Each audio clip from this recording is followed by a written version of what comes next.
வல்லவராம் கடவுள் உங்களோடு கூட இருந்து உங்களை வழிநடத்துவார் என்பதில் எல்லளவும் மையம் கிடையாது.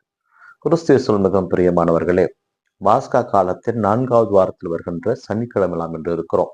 இன்றைய வாசக பகிர்வு நிகழ்வு வழியாக நமக்கு கொடுக்கப்பட்டிருப்பது முதல் வாசகமாக திருத்தூதர் பணிகளின் நூலில் இருந்தும் நற்செய்தி வாசகமாக யோவான் நற்செய்தியிலிருந்தும் செய்திகள் கொடுக்கப்பட்டிருக்கிறது.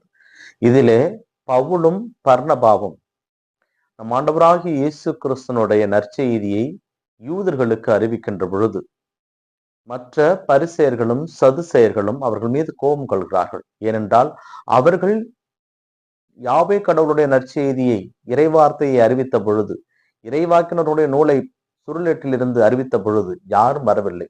ஆனால் பவுலும் பர்னபாவும் வந்த பொழுது ஏறத்தாழ அந்த நகரமே கூடி வந்து விட்டது. அவர்கள் மீது பொறாமை கொள்கிறார்கள். இதனால் அந்த ஊரில் இருக்கின்ற யூத பெண்களை வைத்து அவர்களை விரட்டுகிறார்கள், அவமானப்படுத்துகிறார்கள், இகழ்ச்சிக்கு உள்ளாக்குகிறார்கள்.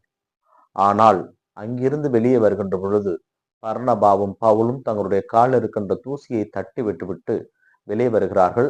ஆனாலும் அவர்கள் அவமதிக்கப்பட்டாலும் இகழ்ச்சிக்கு உள்ளாக்கப்பட்டாலும் தூய ஆவி அவர்களோடு இருந்ததால் அவர்கள் மகிழ்ச்சியாக அங்கிருந்து வந்ததாக முதல் வாசகம் நமக்கு பதிவு செய்கிறது. கிறிஸ்துவுக்குள் மிகவும் பிரியமானவர்களே, ஆண்டவர் நம்மோடு இருக்கின்ற பொழுது இப்பேற்பட்ட அச்சமும் நம்மை ஆட்கொள்ள முடியாது. எந்த விதமான அவமானங்களும் நம்மை உடைக்க முடியாது. ஏனென்றால் நம்மோடு இருக்கிறவர் மிகப்பெரியவர். அதனால் இயேசு கிறிஸ்து எங்களோடு தாங்கி கொண்டு நீங்கள் நடக்கின்ற பொழுது அவர் உங்களுக்கு வழிகாட்டுவார். கிறிஸ்துவுக்குள் மிகவும் பிரியமானவர்களே, நற்செய்தி வாசகம் சொல்லுகின்ற செய்தியும் ஏறத்தாழ இதே செய்திதான். தந்தை என்னுள் இருக்கிறார், என்னை காண்பவன் தந்தையை காண்கிறான், தந்தையும் நானும் வேறு வேறு அல்ல. இந்த செய்தியை இயேசு கிறிஸ்து சீடர்களுக்கு அறிவிக்கிறார்.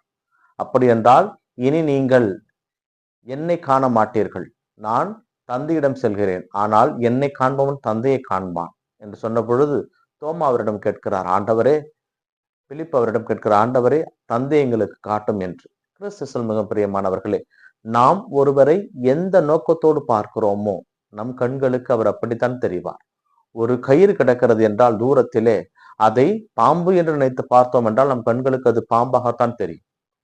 நாம் நம்முடைய எண்ணங்கள் என்னவோ அதை தான் நம்முடைய மனது, நம்முடைய கண்களும் அதை செயல்படுத்தும். கிறிஸ்துவுக்குள் மிக பிரியமானவர்களே, இயேசு கிறிஸ்துவே நம்முடைய தந்தை.